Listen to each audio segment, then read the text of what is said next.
Welcome to DIY Tech. How to reset TP-Link extender to factory settings. If you are facing a problem with Reset TP-Link extender, you can try this process. Press and hold the reset button for 5 seconds or until the Wi-Fi LED blinks amber and green to initiate the app configuration process. To start, switch/plug to factory defaults. Press and hold the reset button until the Wi-Fi LED blinks amber rapidly, about 10 seconds, to reset the smart switch to factory defaults.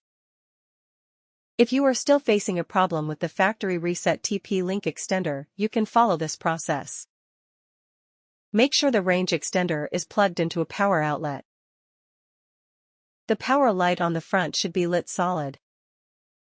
If the power light is not on, press the power button on the side to turn the device on or the LED button to turn the indicator lights on.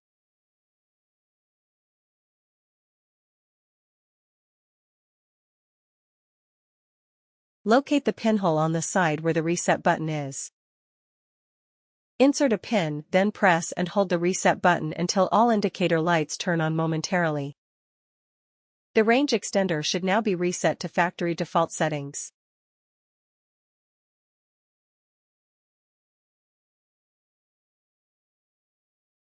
Thanks for watching.